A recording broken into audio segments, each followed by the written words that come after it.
Hypoglycemia is a problem for people with diabetes. And hypoglycemia causes not just a physiological response, and by that I mean it doesn't just increase your heart rate or make you sweat. It causes lots of effects on mood, such as anger, and on a condition we call tense tiredness, where you are both tense because of the high adrenaline levels, but also tired because of the low sugar in the brain and the mind. And that's a very unpleasant sensation.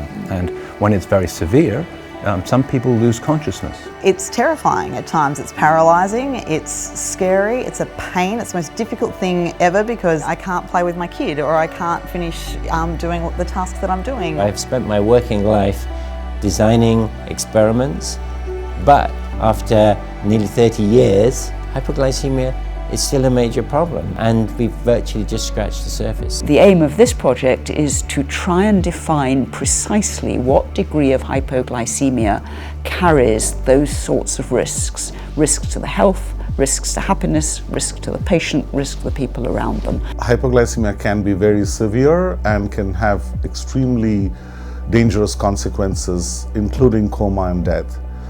But equally importantly, the not so severe hypoglycemia can be very dangerous both in the short and in the long term. So it is a huge problem for people living with type 1 diabetes and type 2 diabetes.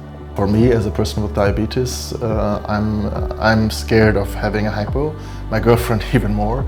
More research into why hypos are happening, what is the consequences of a hypoglycemia, etc. will hopefully in the long run help us to be better at not only understanding them, but also to prevent them. My daughter is 13 years old. When she was newborn and little and I was breastfeeding her, I used to breastfeed on the floor because if I did go low and dropped her, it wouldn't be too far for her to fall. I was worried that I was going to put my child at harm, and if my husband wasn't home and it was just me, that something might happen and she would be left alone while I was trying to deal with that. It will show to society that, and in many ways this is part of the Innovative Medicines Initiative, that industry and academia and patient care organizations can collaborate together to produce the sort of trials that change the landscape and change the way that we practice medicine. So I think that is a very important message.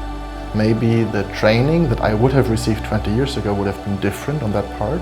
So I probably would still be able to drive. I wouldn't have had epilepsy. I wouldn't have had severe seizures and cramps and hypos, because I was more aware of why hypos are dangerous, even if there's no symptoms. It's going to be definitely helpful for the patient to have a better life. That's it. If Hypo Resolve can lead to a mindset shift in the education of patients about hypos, that'll be a huge benefit.